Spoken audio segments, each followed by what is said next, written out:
In this clip I'm about to share with you, part of the thing, I saw something about the Bernie Sanders campaign, and they were saying how Bernie wasn't being treated well, and they needed to start a Bernie platform and Bernie network because, well, he just wasn't getting a fair shake on corporate media. Yeah, and I would argue to you, and you know this well, Brian, that TV is a certain medium that has an influential power, and I'm making more of a critique here of what TV media decides to cover, and it tends to be a game. It tends to be a gotcha.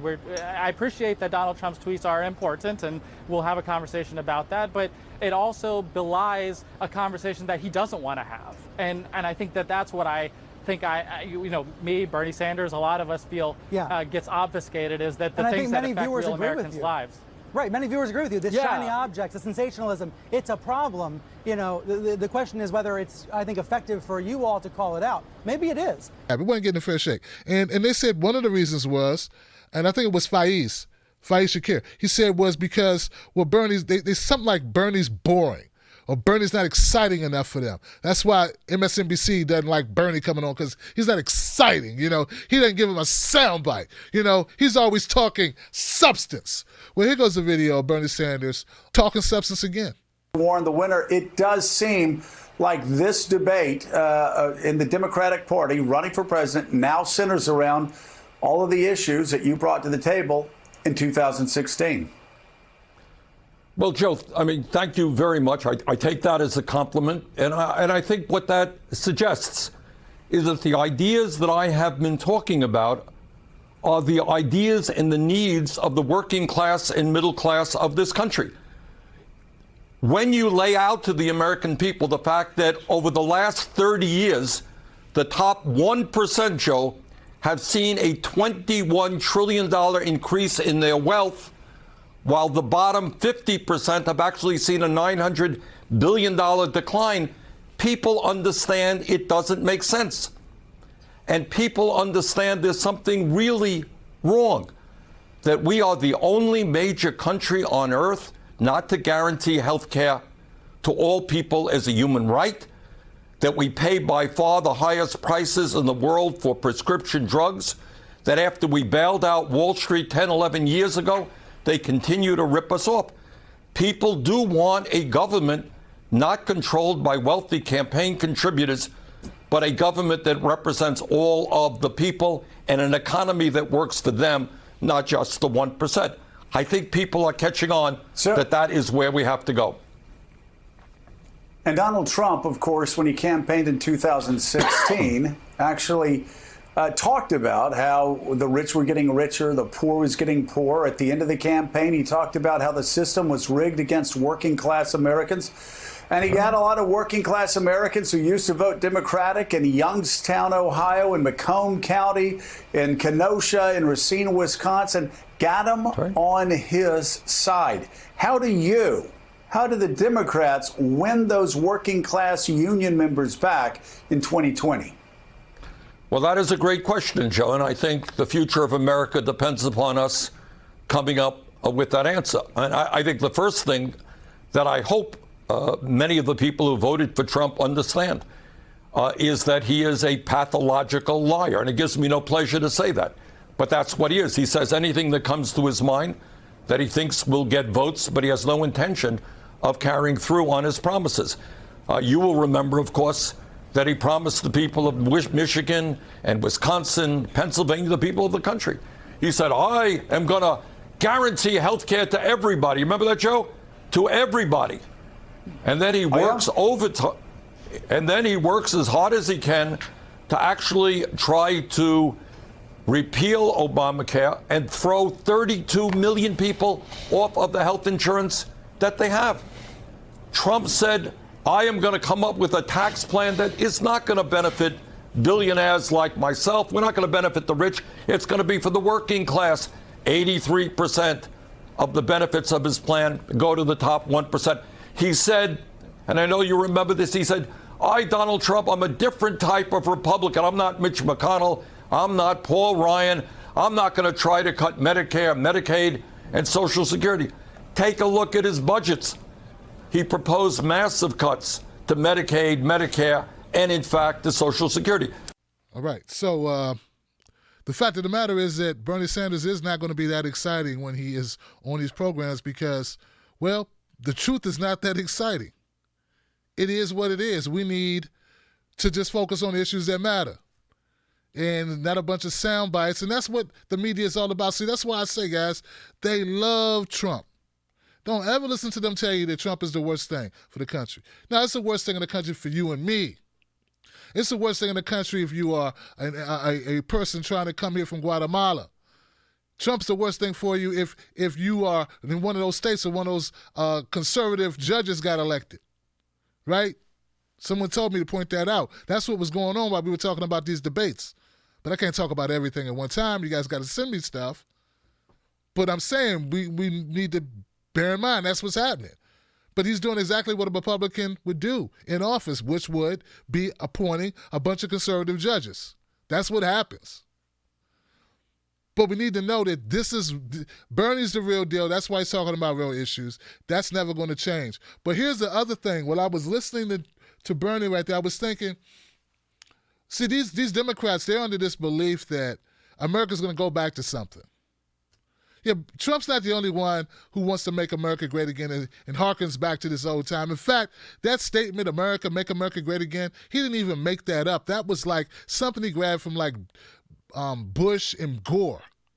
They use that, guys. Like that's an old tagline that's been used several times before. So I know when you heard it, you were like, just like I was like, back to what? Slavery? Back to what? More Jim Crow? What time are you talking about? I mean, I don't want to go back to any time in this country, anything before 1980, man. Come on, man. So, but reality was, in 1990, I think that's when 88 was Clinton, right? 88, and then 92, he got reelected. Up until that time, that's what they were running on that, make America great again. So in the 80s, Clinton was using that tagline. So the point is this, guys. I think it's all a bunch of crap. I think America's not going back to any time in any bygone era. Nancy Pelosi's an idiot, and all these people who think like her are idiots. All these middle-of-the-road moderates, they don't get it. It's not going to work, man. You're not going to be able to sell people a dream about kumbaya and that be enough to get elected. That's not going to work ever again. The country has changed. I tell you guys, it's never going to go back to the way it was. Guys, it's like a relationship. You ever been in a relationship and somebody cheats? You know, if you're ever in a relationship, somebody cheats, man, I'm trying to tell you, man, that's a horrible thing to go through. I remember when I was in my early 20s, I was in a relationship. And, yeah, things happen. And I'm going to tell you this was the hardest thing in the world to deal with because everything's changed. You did one thing, and now everything is different. And now you got to learn all over again how to, be. But the way you're going to be is not how you were before.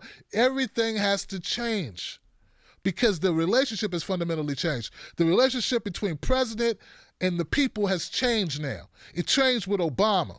It would never be the same way it was with Obama. The relationship between America and now Trump has changed the presidency. It'll never be the same. Politics will never be the same. These people are delusional. They think things could go back to the way they were. If your best friend wrecks your car, or you find your best friend with your girl, or I don't know, anything like that. You come home, you're a kid, you come home and mom's with another guy or vice versa, or with another woman,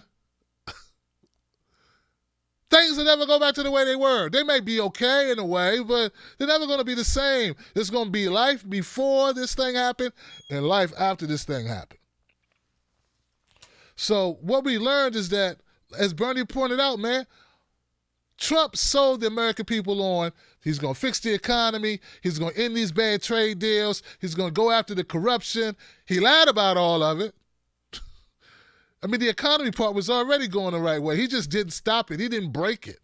It just kept going, But, he didn't get in the way. He called out corruption by calling out Hillary. He went against the Republican Party. He called out the previous Republican presidents like Bush, embarrassed their brother on the world stage, and called out John McCain, prominent Republicans, the country will never go back. Never. It's never going to be polite again. It's never going to be this, oh, we could just say, what was Obama's whole thing? Well, if you elect me, no more N-words and no more, it's no more niggers and white people hating each other. It's no more of that going on. And that's that'll never work again. It didn't work anyway, but it'll never work. Like, it was a lie, guys. It was a lie. You understand what I'm saying?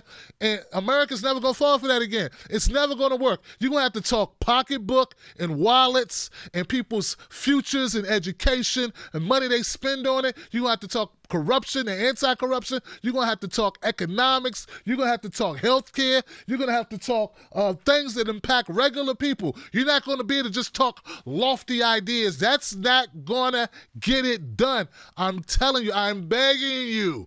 Anybody, look, I know I'm not the vessel for it. I speak too boldly. I don't care who I piss off. It's partly the reason why I'm successful. Right? But it's my Achilles heel as well. So they're not going to let me, they're going to listen to me, but maybe some of you are respectable enough. Maybe some people respect you enough they'll listen to you. Listen, I'm trying to save the world from Biden. Biden ain't it. Because no matter who gets up there, the only reason why he's polling well, if he's polling well at all, is because there are people that are afraid of Trump and they think maybe Biden can beat him because they're delusional. They think, because they've been watching CNN and MSNBC, they think America has a shot of going back. It'll never go back, man. It'll never go back to a time where a guy saying the word malarkey gets an applause. That'll never happen again. That guy will never win. We'll never have another guy like that. Those days are gone, guys. It's over. America's never going to correct and get back to that. It's never. It has evolved past that. Now we got a spunky, hard-hitting veteran, who don't take no crap from nobody, who looked death in the eye and said, get out of here, death. And we got an older guy who's a hard-hitting, take no prisoners, don't try to be your buddy, ain't here to make you laugh. He's here to get stuff done, calls out. He's got a website with rich bastards on it, and he's shaming them. He punked Amazon. He punked Amazon, guys. It's never going to be the same. And I know that hurts you because you built your whole life around this machine running a certain way. And it's your whole existence, your very being is wrapped up in this lie, this thing that's gone now. And now you're going to have to learn to walk again and to talk again. And I get it. It's scary. But it is what it is. The Tim Black Wolfpack Gift Pack. This is the Tim Black Wolfpack Gift Pack. If you give $5 or more per month to the Tim Black Wolfpack Show, right? If you're a member of the Tim Black Wolfpack, I'm going to send you a Tim Black Wolfpack Gift Pack. Email me at tim@timblacktv.com. Send me your mailing address if you give $5 per month, or if you decide to give $5 a month to the show via Patreon or YouTube or Facebook. We got a new Facebook thing. I'm going to send you a Tim Black Wolfpack gift pack. And if you already do give $5 or more per month, well, just send me your address. A mailing address, and I'll send it to you, okay? I want to thank you for being you, all right?